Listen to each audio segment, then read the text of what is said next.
श्रोतागण, भाइयों और बहनों, मातृशक्ति को नमन। चैनल 24 प्लस न्यूज के खास विशेष मनमोहक, प्रतिदिन नई शिक्षा देने वाला, अच्छा इंसान बनाने वाला, हमें इंसानियत के गुण भरने वाला और अच्छे समाज का निर्माण करने वाला विशेष कार्यक्रम पुनरुत्थान में आपका हार्दिक स्वागत है, अभिनंदन है, सत्कार है। पुनरुत्थान का अर्थ होता है पुनर्जागरण, अवनति से उन्नति की ओर आना, गिर करके उठना। हमारी भारतीय संस्कृति के जो मूल्य गिर गए हैं उनकी फिर से स्थापना करना इस पुनरुत्थान कार्यक्रम का मुख्य उद्देश्य है। इस कार्यक्रम में हम प्रतिदिन नए नए विषयों के साथ में प्रवेश करते हैं। तो आज का हमारा एक नया विषय ऐसा है जो कि ये भारतीय संस्कृति का पहचान कराने वाला है, भारतीय संस्कृति का मूल्य परक सूत्र है, और वह विषय है चरे वेति चरे वेति। भाई और बहनों, दर्शकगण, श्रोतागण, हमारी भारतीय संस्कृति के अंदर एक बहुत बड़ा सूत्र है चरे वेति चरे वेति। इसका साधारण भाषा में अर्थ है चलते रहो चलते रहो चलते रहो। चलते रहो का क्या अर्थ है? प्रयत्न करते रहो, प्रयत्न करते रहो। प्रयत्न करने वाले की कभी हार नहीं होती है। एक चींटी है, वह दीवार पर चढ़ती है, गिरती है, फिर चढ़ती है, फिर गिरती है। इस तरीके से प्रयत्न करते करते वो दीवार की जो है वो ऊंचाई तक पहुंच जाती है। ठीक उसी तरीके से व्यक्ति प्रयत्न करता रहता है तो वो निश्चित ही एक दिन अपने गंतव्य को प्राप्त हो जाता है। इसके अंदर धैर्य की आवश्यकता होती है। अब प्रश्न ये है कि हम चलते तो रहें, हम पुरुषार्थ तो करते रहें, लेकिन पुरुषार्थ किस तरीके से करें ताकि हमें सफलता मिले। उसके लिए हमारी भारतीय संस्कृति के अंदर 3 शब्द आते हैं: श्रवण, मनन और निध्यासन। पहले कोई भी चीज को मनन करना, उसके बाद में उस पर गहराई से चिंतन करना, और चिंतन करने के बाद उस पर क्रियान्विति करना। हमारा जो चिंतन और मनन है वो बहुत ही अच्छी तरह से होना चाहिए, क्योंकि सारी कुछ जो है सफलता चिंतन मनन पर निर्भर करती है। चिंतन मनन जितना गहरा होगा, सोच समझ के होगा, हर एंगल से सोचा जाएगा, उसके प्लस और माइनस से सोचा जाएगा, उसकी सफलता असफलता से सोचा जाएगा, उसका हर तरीके से सर्वांगीण चिंतन किया जाएगा। उसके बाद में निश्चित रूप से उसमें सफलता मिलने के पूरे आसार है। और उसके साथ साथ में पुरुषार्थ जो है समयबद्ध होना चाहिए। ये क्रियान्विति का भाग है। हम कोई भी कार्य करें वो क्रियान्विति टाइम बाउंड होनी चाहिए। ये हमारा उद्देश्य तय होना चाहिए। लक्ष्य तय होने के बाद के अंदर वो लक्ष्य हमें कितने समय के अंदर प्राप्त करना है ये तय करना चाहिए, और उसकी प्राप्ति के लिए समय समय पर समीक्षा होनी चाहिए। मान लीजिए कोई हमने लक्ष्य लिया और हमने ये अनुमान लगाया कि ये लक्ष्य हमें 1 वर्ष में पूरा होने चाहिए, तो उसकी हमें हर महीने समीक्षा करनी चाहिए। हर महीने समीक्षा करने से हमें मालूम पड़ जाएगा क्या बॉटलनेक्स है, इसमें क्या कमियां रह गई है और क्या सुधार किया जाने वाला है। और उसके साथ साथ में हम हमारा जो ब्लूप्रिंट है या हमारा माइलस्टोन है, उससे हम कितना तेज चल रहे हैं या धीरे चल रहे हैं। तेज चल रहे हैं, अच्छी बात है, और धीरे चल रहे हैं तो वो गैप हमें मेकअप करना चाहिए, क्योंकि स्लो विंस द रेस कहा गया है। इसका अर्थ क्या है कि व्यक्ति बहुत मनन पूर्वक, चिंतन पूर्वक अपना उद्देश्य बना करके और वह परफेक्ट प्लानिंग के साथ में कोई कार्य करता है तो सफलता अवश्य ही मिलती है। ये सारी बातें मनुष्य के जीवन के साथ भी निर्भर करती है, समाज के निर्माण पर भी निर्भर करती है, और ये विश्व एक अच्छा विश्व बनाने के लिए भी चरे वेति एक बहुत अच्छा सूत्र है। यह एक सार्वभौम सूत्र है, यह यूनिवर्सल ट्रुथ है, यह एक सर्वमान्य सत्य है।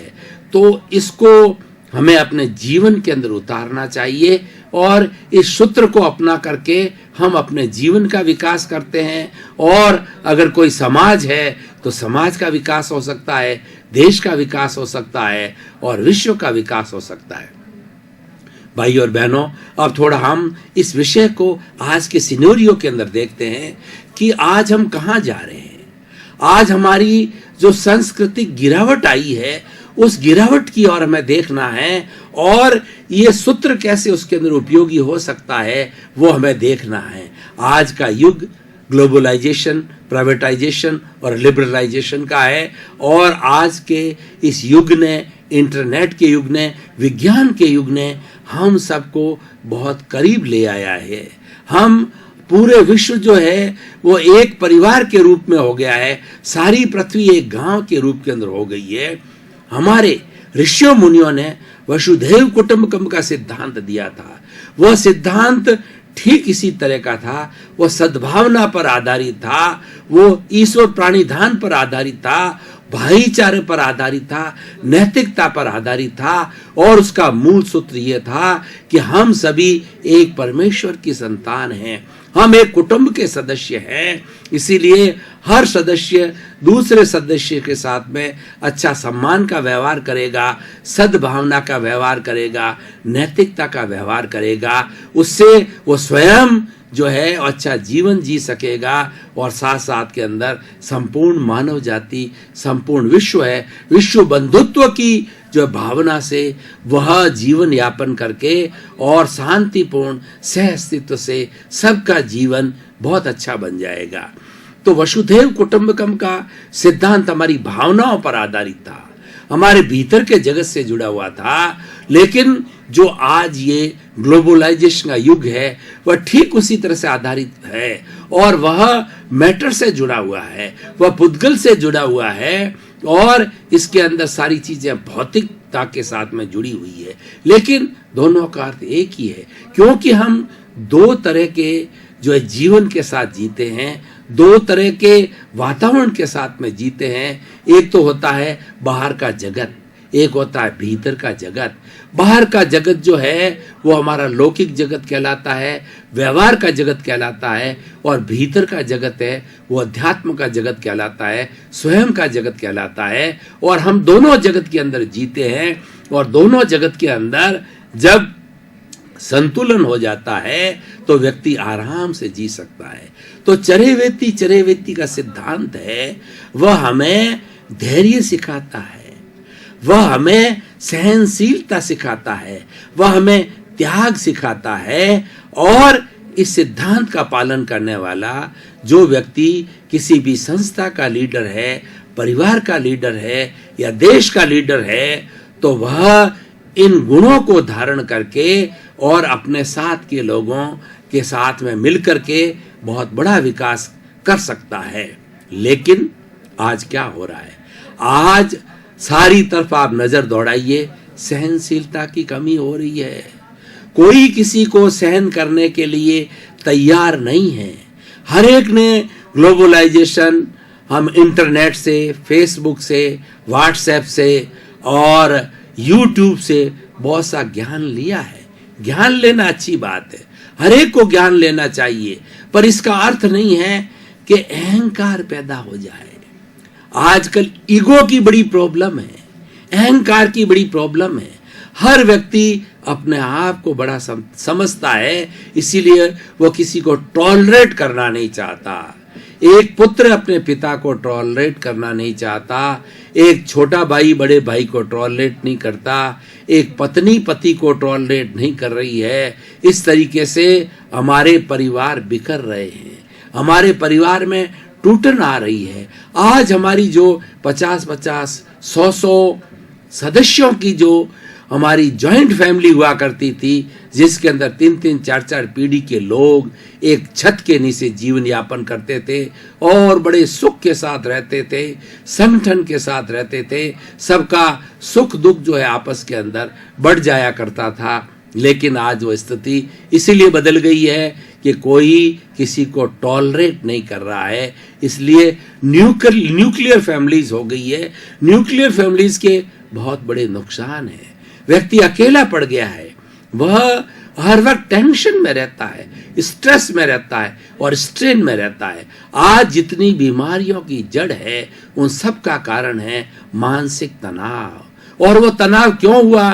एक व्यक्ति पे बहुत ज्यादा रेस्पॉन्सिबिलिटी बढ़ गई और वह इधर उधर खिंचाव के अंदर रहता है, स्ट्रेस में रहता है, क्योंकि सारा कार्य एक को ही करना होता है। पहले जॉइंट फैमिली में वही कार्य कई लोगों के बीच के अंदर बढ़ जाता था और एक व्यक्ति कुछ जो है परिश्रम के साथ साथ के अंदर थोड़ा आराम भी कर लेता था, विश्राम भी कर लेता था, प्रवृत्ति और निवृत्ति का संतुलन था।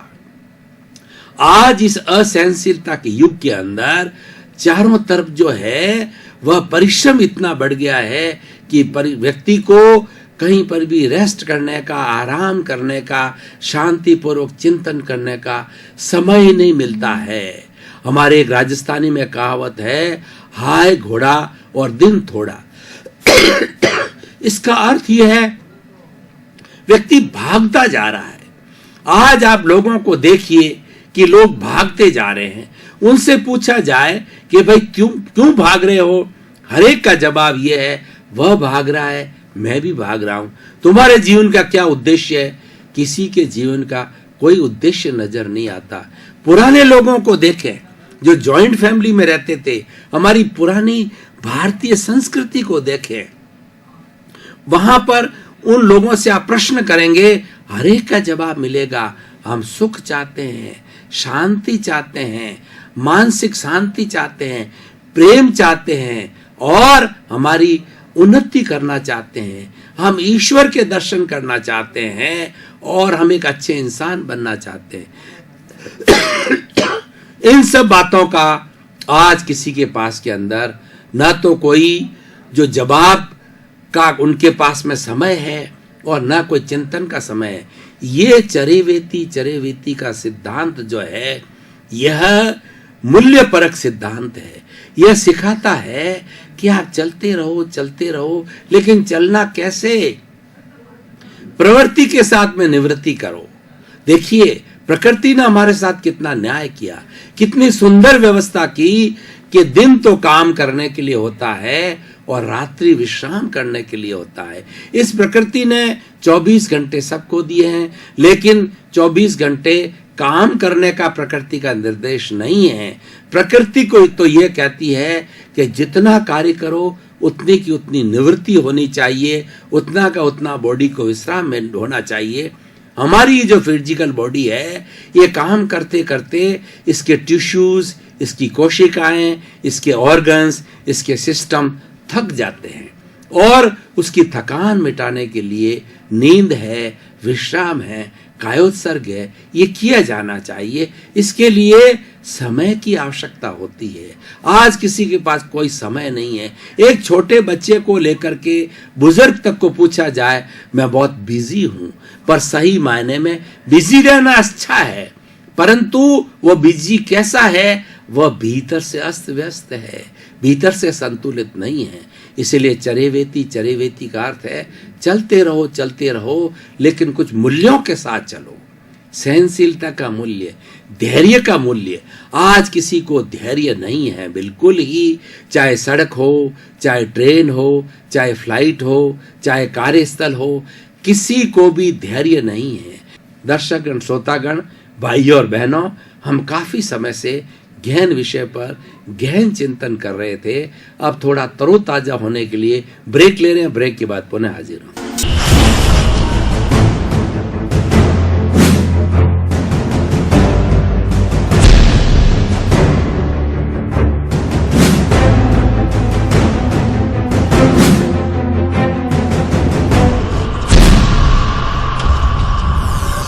लिया, अब तरोताजगी महसूस कर रहे हैं और पुनः हमारे निर्धारित विषय पर जो है फिर से विवेचना प्रारंभ कर। हर एक चाहता है कि मैं पहले निकल जाऊं, मैं प्रथम नागरिक बन जाऊं, मैं सबसे फर्स्ट आ जाऊं वर्ल्ड के अंदर।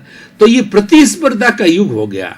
ये प्रतिस्पर्धा वैसे अगर शांतिपूर्वक की जाए, प्रयोजन के साथ में की जाए, योजना के साथ की जाए, तो यह प्रतिस्पर्धा अच्छी है, लेकिन प्रतिस्पर्धा मात्र एक दूसरे को गिराने के लिए, बड़ा बनने के लिए की जाए तो भीतर अशांति होती है।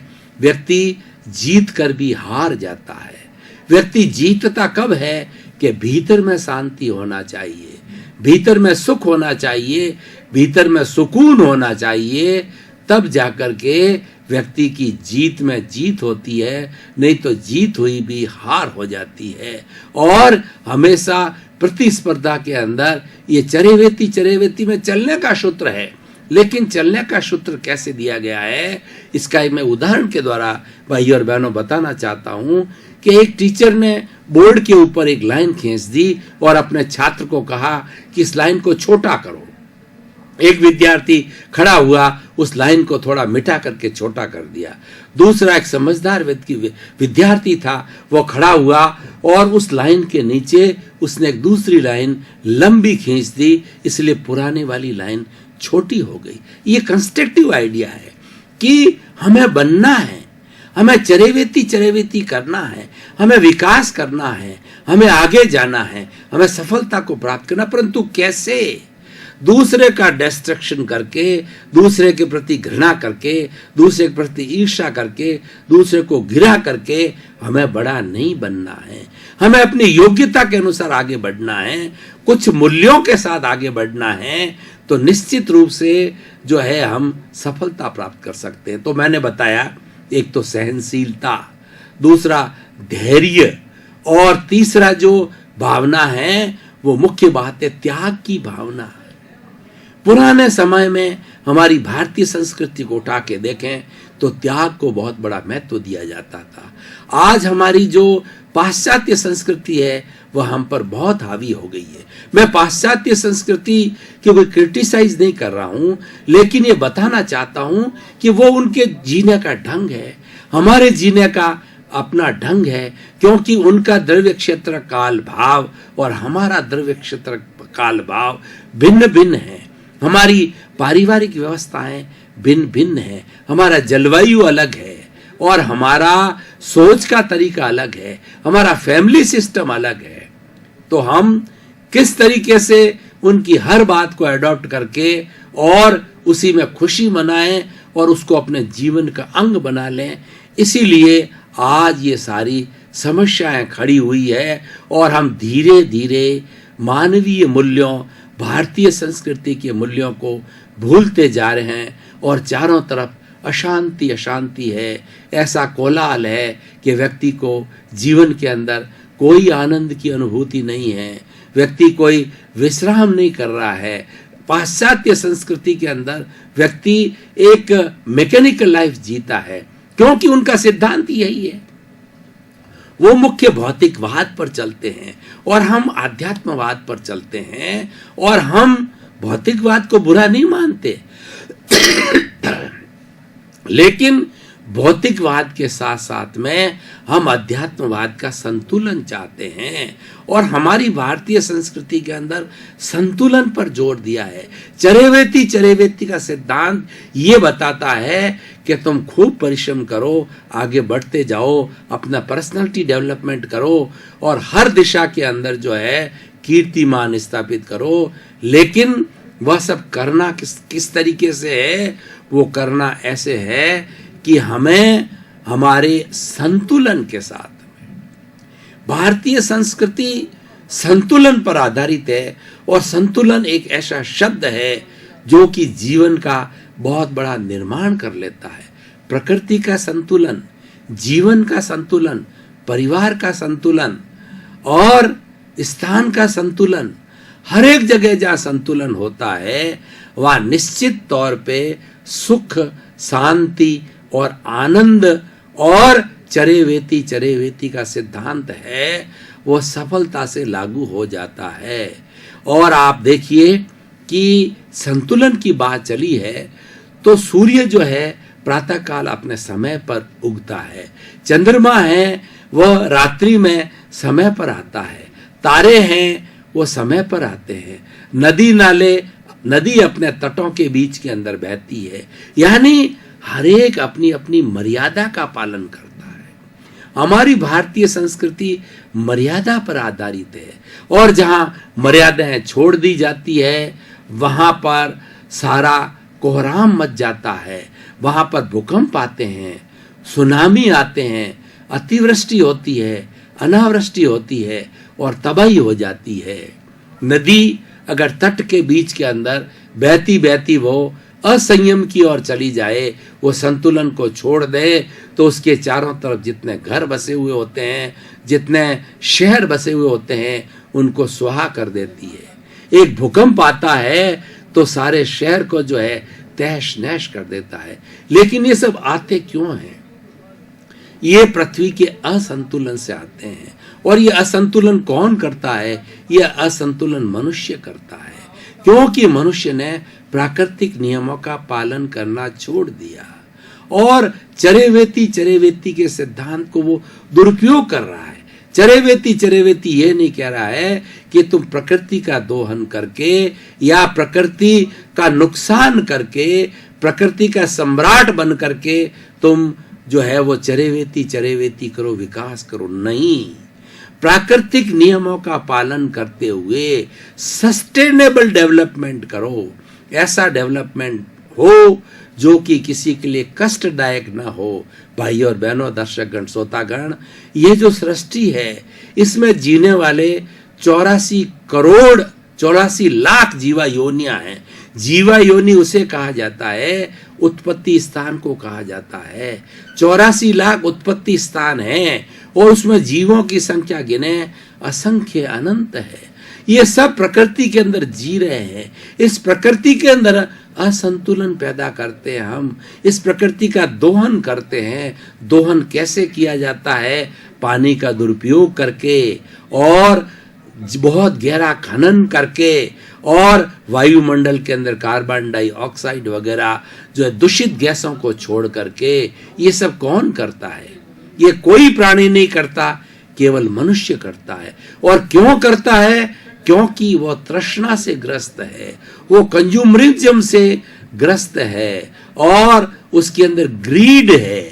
प्रकृति ने तो नीड की पूरी व्यवस्था 84 लाख जीवा योनियों के लिए की है। दर्शकगण, श्रोतागण, भाई और बहनों, पुनरुत्थान कार्यक्रम आज टॉक ऑफ द टाउन बन गया है और 7:30 बजे प्रारंभ होता है। तो चैनल 24 पर देखने वाले सभी लोग इंतजार करते हैं कि कब 7:30 बजे और आज क्या नया विषय आएगा, उस विषय से हमको क्या टिप्स मिलेंगे, उस विषय से हमें क्या सूत्र मिलेंगे जिससे हमारे जीवन का निर्माण होगा। तो भाई और बहनों, हमारे इस पुनरुत्थान कार्यक्रम का उद्देश्य जगत कल्याण करना है।